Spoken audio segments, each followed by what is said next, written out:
Imeall nacht. Fiocht na Breanna kaint le Mike Scott ma jaller an Gernin Fisherman's Blues.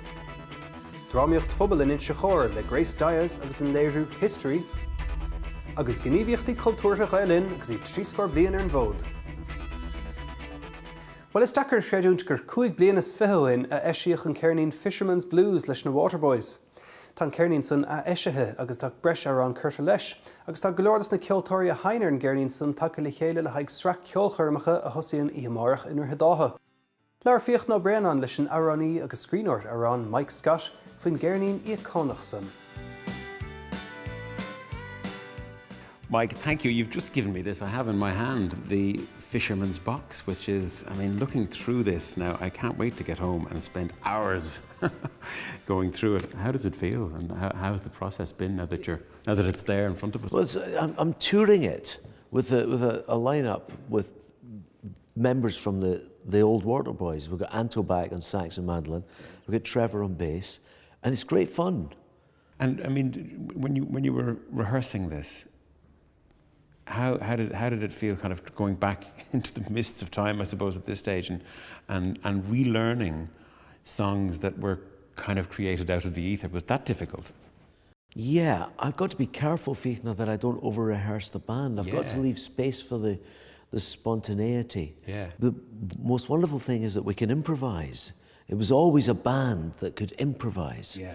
And with Trevor and Anto back, that same potential is there, and we can play a song and not know how it's going to end, and if I want to take it off in some direction, bring in a different rhythm or a different chord sequence at the end, I can do, and they'll intuitively know what will work.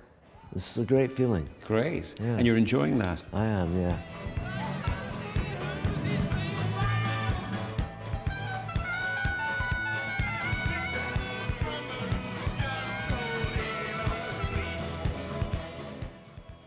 I remember talking to Steve, in fact, about the song Fisherman's Blues.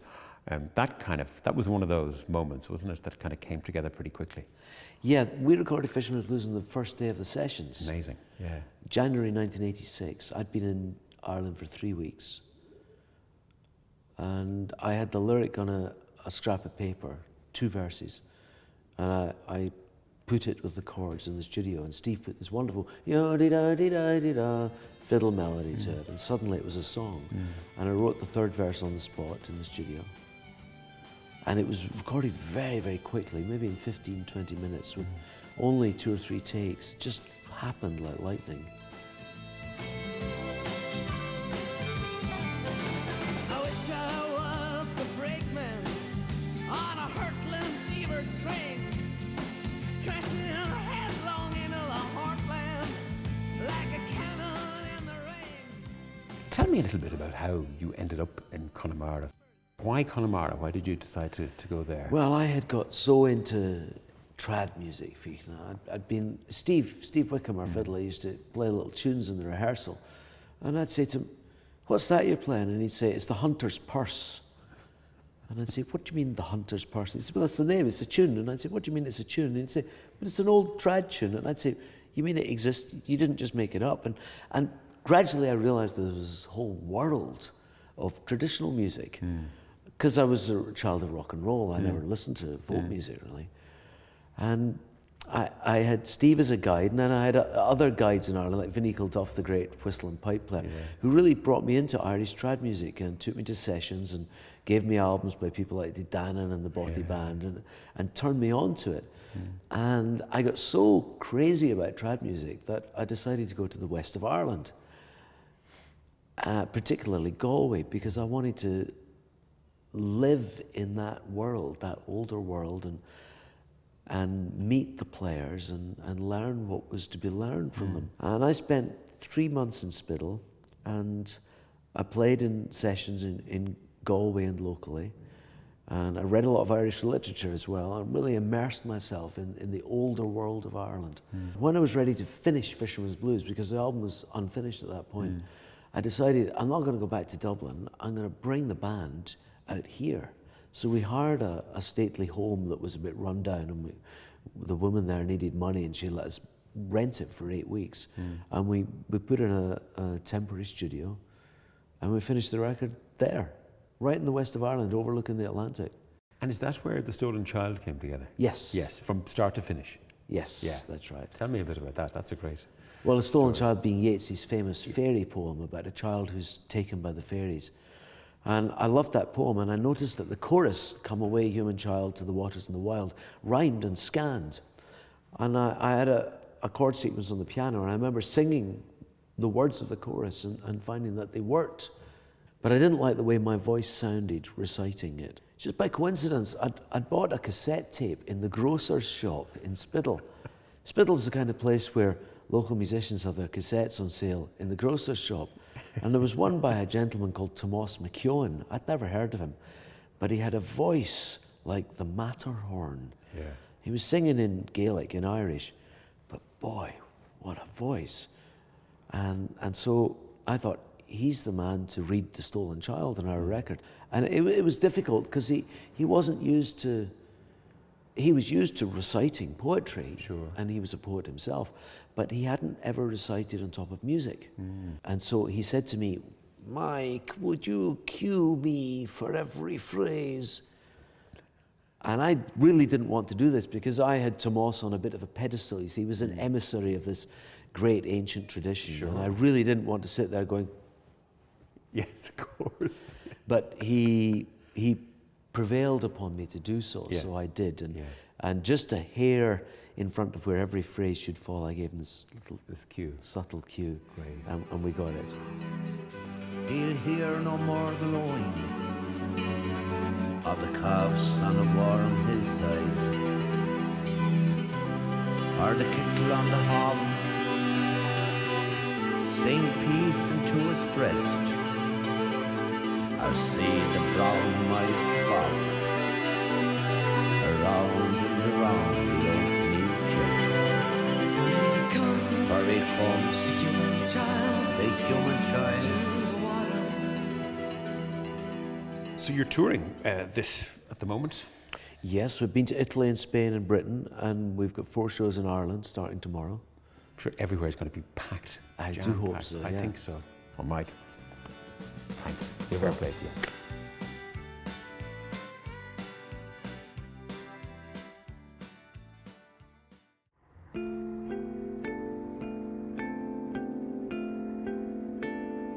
Das me su se geden na fele, istat ne dihe in eden na kele, fanoga bordaltere jibert an teilig ad grog an talave kippin an kleure. Yadda bydden loksio mahar a kailag ma wahar, fura saltrum is ni hodon clownis a drong di wen, nil moran dulga shi, ig smorhok supermax ig sa na stron cherry.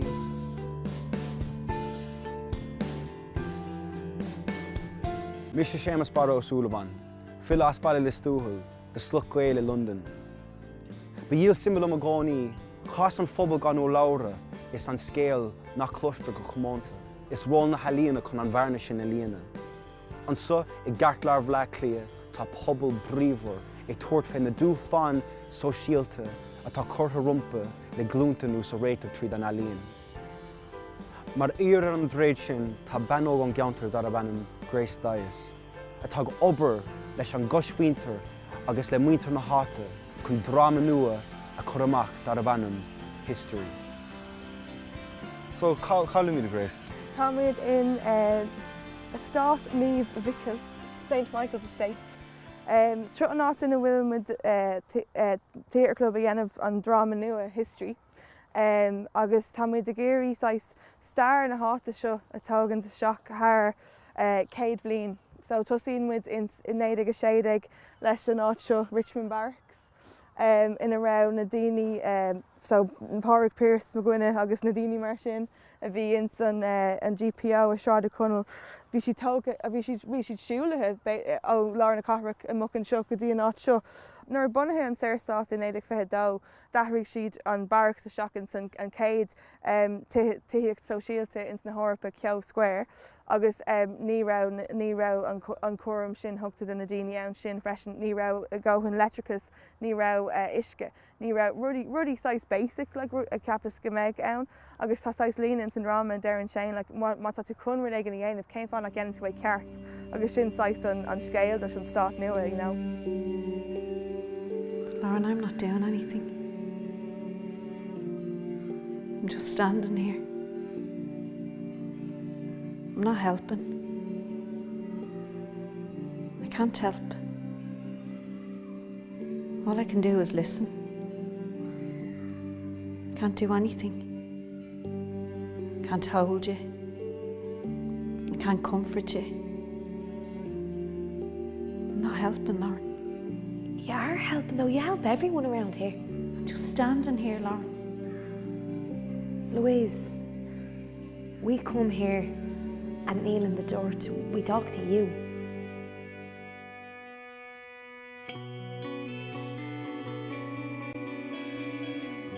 An bhfuil isig mórán sa meall an star sever sin a bhain leis an áit. Tá mis ó timppla cúg nóméid síos an bóthir stop amháin ar an luas. Agus nuair a tháinig mé suas an seo ar dús ní hiig mé an star a raibh mé hain. Because capas, okay, start Nave Mickle, drugs, druggy, concerned parents against drugs, violence, gangs, crime, like ruddy machine agus fi sin an scale sin sais inche gum leis an rama rinne with Hannah heroin. So vi me capa, cain scale will a gum kun leir twi an not shut.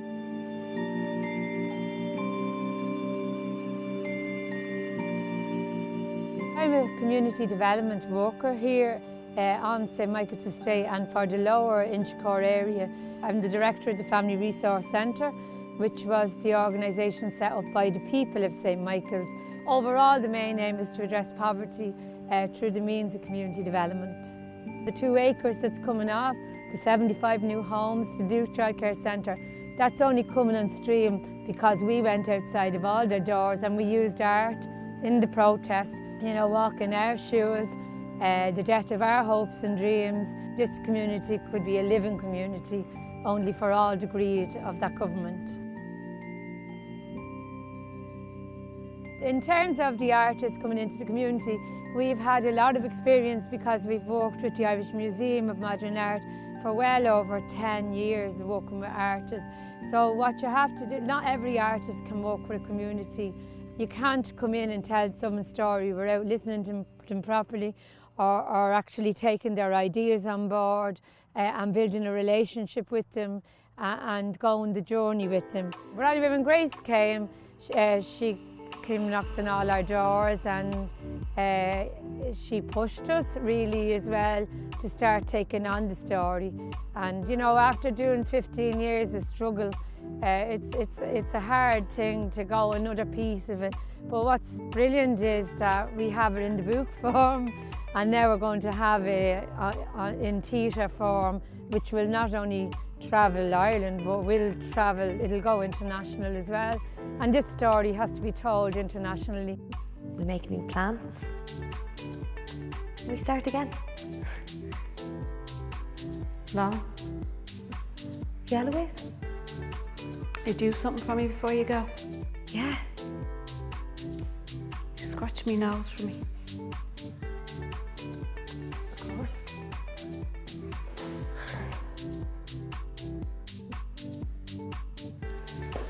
An ghail casta dlúmhainte idir an duine agus an áit.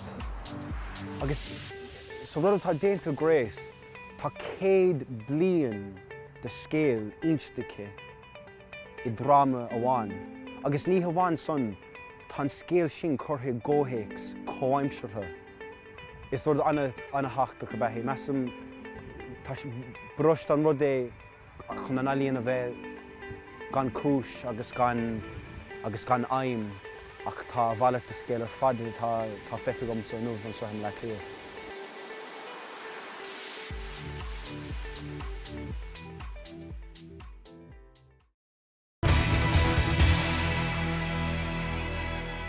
Fáilte ar an eis. Fáil síoch leabhar le Guardian an círe ar an eagraíocht Gaelin agus iad 3 score bliain ar an bhód, agus leabhar mé le húdar an leabhar scéal Gaelin mar réad na chinéide, agus le súd a bhí is atá lárnach I ngníomhaíochtaí cultúrtha Gaelin.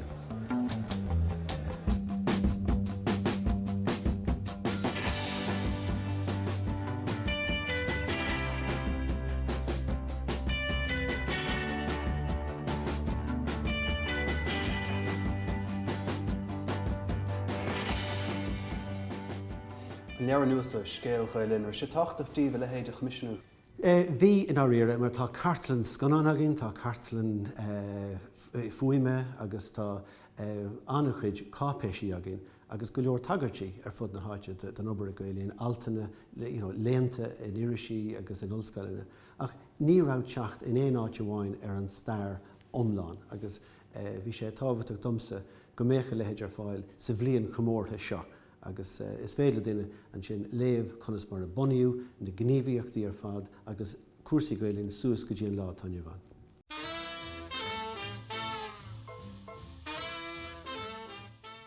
Grúpa dar bhenim an cóchadramh i bhí an agus lucht olscaile céimethe óga. Iad lán le smaointe agus fuinnemh agus librí agus an duine bhócan tosíachún sin ná dónal le mórrain. Agus an suineh bhí acu ná dá méid siad ábalta teacht ar airgid go bhhéitidí sin rud éigen fiúntaach dhéanamh ó thaobh na Gaeilge. Tháinig Donal is suas le séamas má crosáin fear go raibh taithíoga ar airgid a bhailiú, agus tháinig idir leis an smaoineh faoi linse a bhunú le hargad áil don Gaeilge. So as sin tháinig Gaelin nó na pools ar son na Gaeilge. Inis do méallar an déimar agus na blianta bhí gceist an son. Dús bhí sé díreathar chuman má matéircha ach an sin tháinig léarthóir profisiúnta Prentice McDiarmada agus Dusty Gaelin é agus dil sé na haisteoirí a bhí sa déimar.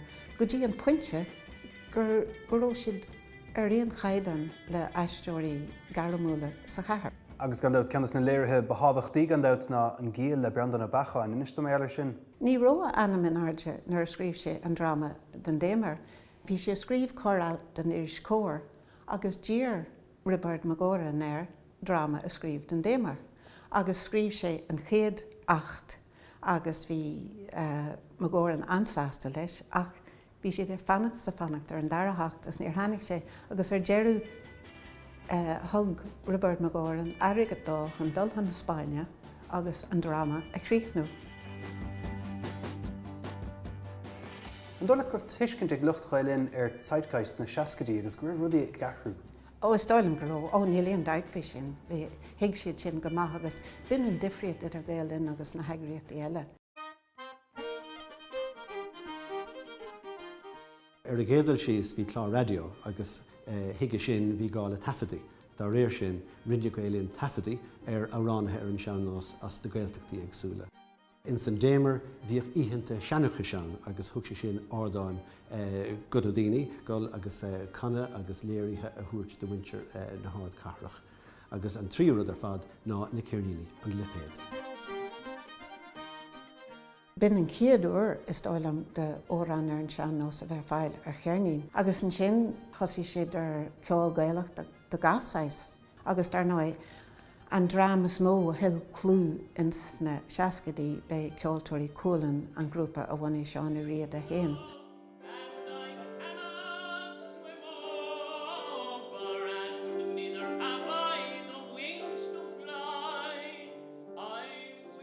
Ag an am sin bhíoh pártaí únta chu muthe Galloping Green mar bhí seán ó riad na choníom. Agus bhí sé a bailú ceoltóirí timpeall chun buin ceol nó a dhéanamh ar a chur bun. Agus bíad siúd ceoltóirí cúlan. Agus bhí daoine cosúla Eamon de Butléir, Micheál Tubridy, Sean Keane, Ronnie McShane, Paddy Maloney, daoine mar sin. So is an sin a bunaíod na chieftains. Ach is lán hinte ná bheith na chieftains ann marach go raibh ceoltóirí cúlan. Tháinig slógú ag dús na seachtaí, dearadh na seascadaí, agus rinn sé sin an clú de Gaelin, agus le linn na nochtadaí bhí annachchuid caint ar slógú, agus mar zolda téan is a slógú a thosaí a land in na grúpi ceol, Clanad, Bothy Band, agus Chiada slógú a thosaí sé sin.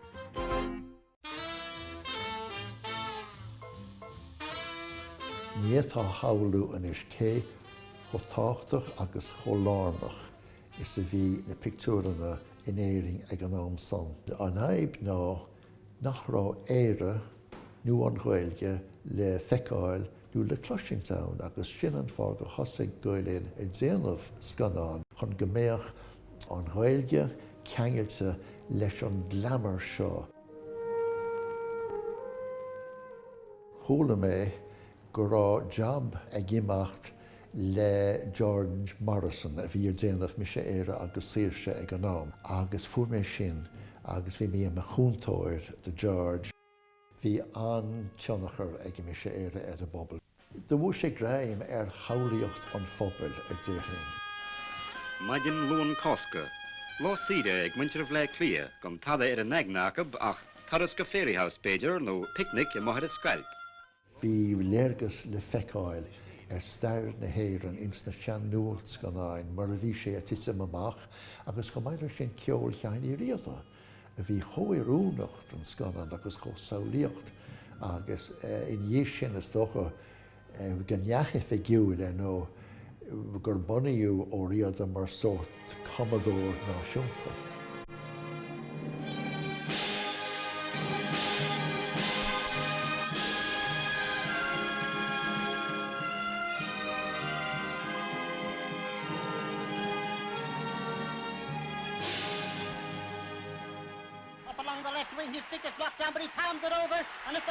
Nuair bhí na scanán a dhéanamh ag Louis Marcus, is mó a bhí na linse a déanamh aige. Níor tháinig an bingosteach go dtí láran na seascadaí, agus bhí scan na dhéanamh aige, agus mó a bhí siad a déanamh aige as na linse.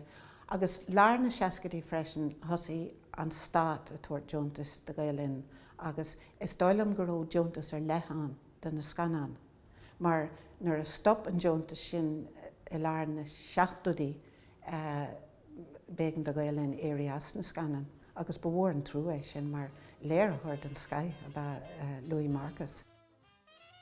Is tá mé ar an iartas a chur Gaelin isteach chun seirbhís televíse bhunú. Nuair a bhí an rialtas ag smaoinmh ar bhealach televíse cinál ag thionscanmh chuir siad comisiún ar bon agus dáiltí siad roimh bholtaí. Agus ag an am bhí an chaint ar fad gur cólachtaí ón ísachta thiocchasteach agus an televíse chur ar fáil. Bhreithnig Gaelinar sin mar deis eile le sean Gaeilge a chur os cór an phobal. Chuir Gaelin aineocht faoi bhráid an comisiún ag léirú go mbeadh ar a gcumas siúd ag báirt le NBC agus cólachtaí eile ar an mórrain seirbhís a chur ar fáil. Agus meastar gur dámhhair sin gur curú náire ar an stát agus gur thucra siad sa deire gur a bherdóibh dul agus stáisiún dúchas a chur ar bon agus is as sin a dás telefiséan ag an am. Bhfuil éon bhuaigfuintear le hasan amach éon rud a tharla faoi de Stuart Hain? Tá mé tharbheith sásta go bhfuil siansa forbartha chomór atá. Tá mé anna hásta go bhfuil rins grúpaí nua chláirithe leis an lipéad. Agus tá mé anmhródhfuil go bhfuil scéim nua tosathe agin dar teidir gael bhratach agus an smaoineamhtán sin ná go mbeadh bonscaile na tíre ag chur bratach ar follúin nuair a bheadh siad tar éis critéir agus riachtanis a hásamh maidir le polasathe úsáid na Gaeilge. Cad a híleach na bunathirí de Gaelin inmh? Tásúlagam go mbeadh siad sásta. Braham caiimrá na héana gcónaí go bhfuil mé go mór faoi chomín ag na daoine. Iad siúd na bunathirí tá sé tharbheith deacair rud a bhunú, ach ina dhlí féin tá sé deacair chuideáil le gimimecht freisin agus caiimmuideanna an chóras a chur niruint de riachtanis an léaniu agus go mé Gaelin i gcónaí sais contosaí agus cenródaíoch. So ní féidir riamh a bheith ag sí siar caithfar gcónaí a bheith breanú roin. Beg a grán speisialta don chlárdal amach lá nullag ina gcuineáimid ar athach mór na héigse Séamus Heaney. Ná cáil an chlár ómós ar carachan na naistíthe lá nullag.